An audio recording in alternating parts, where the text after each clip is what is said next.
నమస్తే, నేను మీ ఈకే Girish. Welcome to the అద్వైత క్రియ. సో ముందుగా నాకు జ్ఞానభిక్ష ప్రసాదించినటువంటి బాలా త్రిపుర సుందరి అమ్మవారి యొక్క పాదపద్మకు నమస్కారం తెలియజేసుకుంటున్నాను. అలాగే నా తల్లిదండ్రుల యొక్క పాదములకు నమస్కారం తెలియజేసుకుంటూ ఈరోజు కొద్దిగా స్లైట్ డిఫరెంట్ కాన్సెప్ట్. ఇది క్లాస్ కాదు, మోర్ ఎవర్ మీకు ప్రత్యేకించి ఇది కాదు, బట్ సమ్హౌ ఒక చిన్న మోటివేషన్ లాగా మీకు ఇవ్వాలి అని అనుకుంటున్నాను. గత కొంతకాలంగా మనుషుల యొక్క ప్రభావాలను తీసుకుంటే డిప్రెషన్, సూసైడల్ థాట్, లైఫ్లో నేను ఎదగలనా అన్నటువంటి హోప్ని కోల్పోవడం, ఇలాంటివన్నిటిని నేను ఎక్కువగా వింటూ ఉన్నాను. నాకు ప్రత్యేకించి కొంతమంది మెసేజెస్ చేస్తూ, సార్ నేను చాలా వీక్ అయిపోతున్నాను, నేను నా జీవితంలో సక్సెస్ కొడతానా లేదా, నా జీవితంలో వర్కౌట్ అవుతుందా, నాకు అసలు నిజంగా ఈ రాత అనేది ఒకటి ఉందా లేదా అన్నటువంటి థాట్స్ చేస్తున్నారు. నేను మీ అందరికీ ఒక ఆన్సర్ ఇవ్వబోతున్నాను. అలాగే సూసైడల్ థాట్స్ ఎవరైతే ఉంటాయో, లైక్ ఆర్థికపరమైనటువంటి అప్పుల్లో పడిపోయేసి, లేదా లీగల్ పరమైనటువంటి ఇష్యూస్లో ఉన్నటువంటి వాళ్ళు, హెల్త్ పరమైనటువంటి సమస్యలు ఉన్నవాళ్ళు, రిలేషన్షిప్స్లో ఇబ్బంది పడుతున్నటువంటి వాళ్ళు, చదువులో నేను విన్ కాలేకపోతున్నాను అని అనుకున్న వాళ్ళు, కెరియర్లో నేను నిలదొక్కోలేకపోతున్నాను అనుకునేటువంటి వాళ్ళు, వీళ్ళందరికీ ఒక సాలిడ్గా ఇస్తాను, చూస్తూ ఉండండి. Let us discuss about first point. మనం ఇప్పుడు కాలంలో ఎందుకు సక్సెస్ కొట్టలేకపోతున్నాము, మన జీవితంలో ఎందుకు ఎక్కువగా ప్రెషర్ బిల్డ్ అవుతుంది అని అంటే ఓన్లీ వన్ రీజన్. దానికి మొబైల్ ఫోన్ ఒక ప్రధానమైన కారణం. ఈ మొబైల్ ఫోన్ ఏం చేస్తుంది అని అంటే, మార్నింగ్ నుంచి ఈవినింగ్ వరకు రీల్స్ చూసుకోవడం, లేకపోతే యూట్యూబ్లో ఏదేదో కంటెంట్ చూడటము, ఒక అతను చెప్తాడు, ఒక టాపిక్ చెప్తాడు, ఇంకొక దాంట్లోకి వచ్చేలోపలికి పూర్తి వైరుధ్యాలు ఉంటాయి.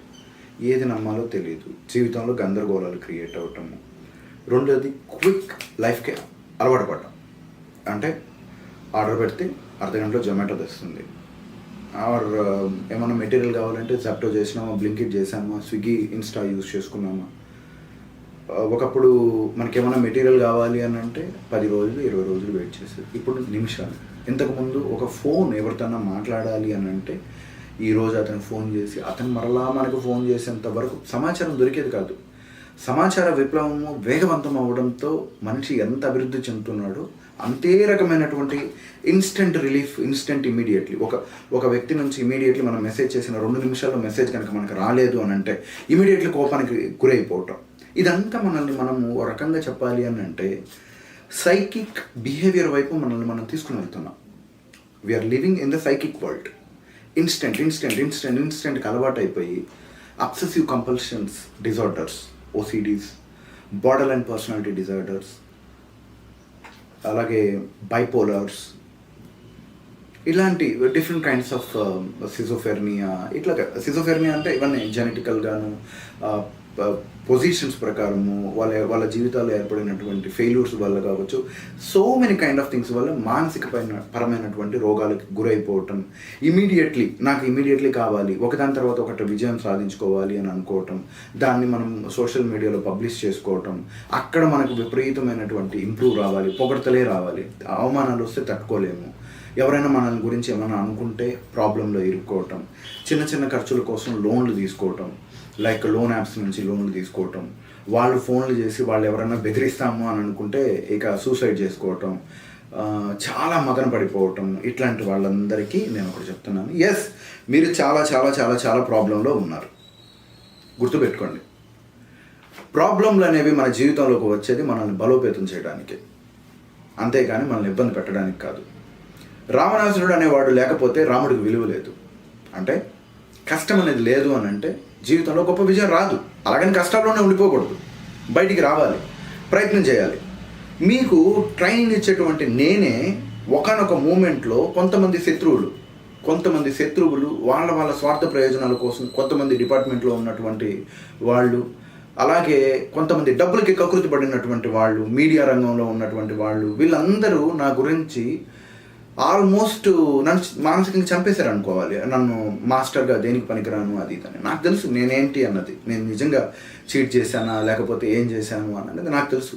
నేను నరకాన్ని అనుభవించాను ఒక రకంగా చెప్పాలి అని అంటే. ఒకనొక మూమెంట్లో నాకు కూడా సూసైడల్ థాట్ అనేది జనరేట్ అయింది. ఇక నా జీవితం అయిపోయిందేమో అని అనుకున్నటువంటి ఆలోచన జరిగింది.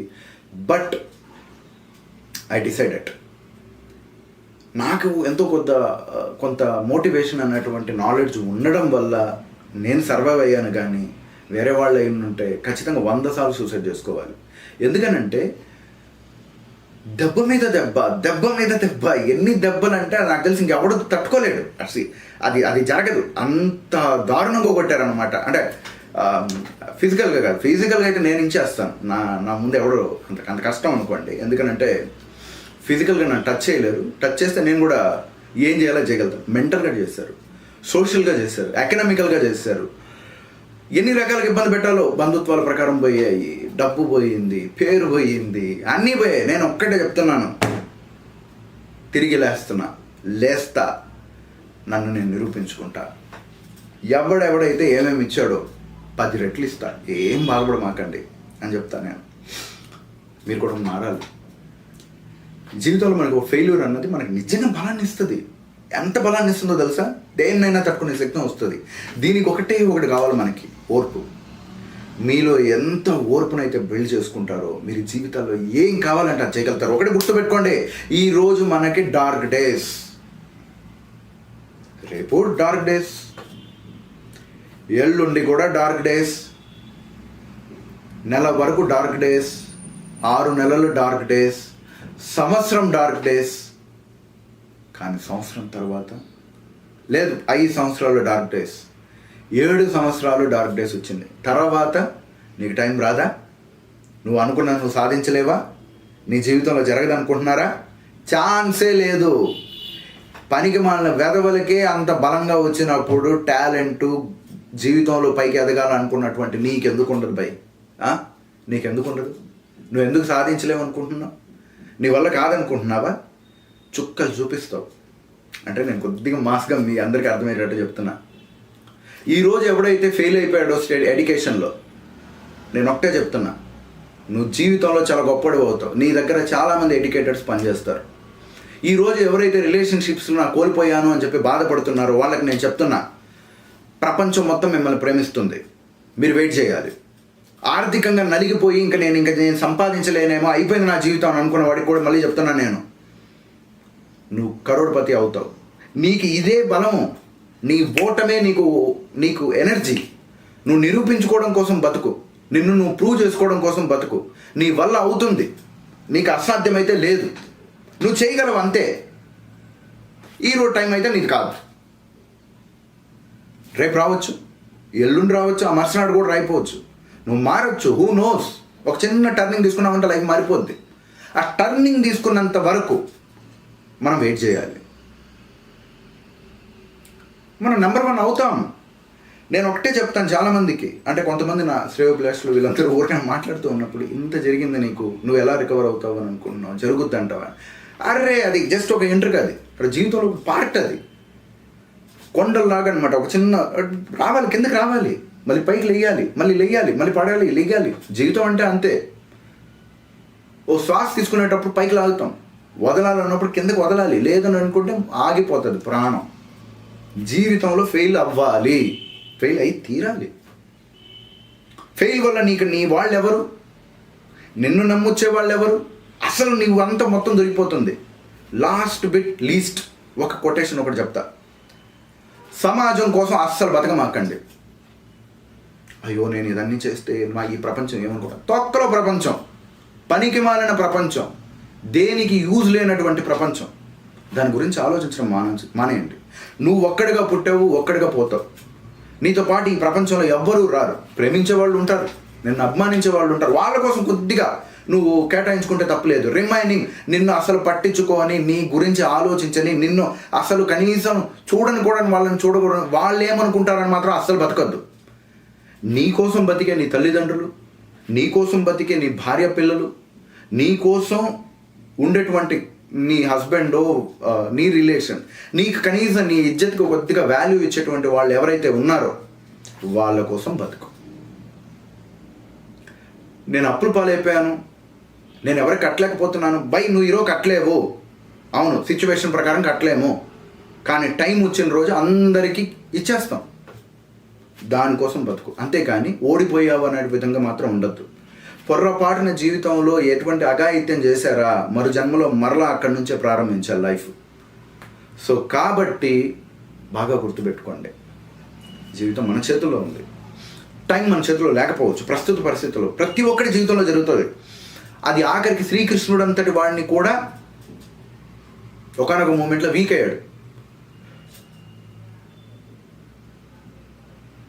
బండాసుర వధోద్యుక్త శక్తిసేన సమన్విత అన్నట్టుగా లలిత సహస్రనామంలో ఒక అద్భుతమైన శ్లోకం వస్తుందన్నమాట. బండాసుర వధోద్యుక్త శక్తిసేన సమన్విత సంపత్కరి సమారూఢ సింధూర వ్రజ సేవిత అశ్వారూఢ దిష్టిత స్వకోటి కోటి భిరావృత చక్రరాజ రథారూఢ సర్వాయుధ పరిష్కృత గేయ చక్ర అనేసి ఇట్లా అమ్మవారి గురించి చెప్పుకుంటూ వచ్చి విఘ్నయంత్ర ప్రహర్షిత అని చెప్పి ఉంది.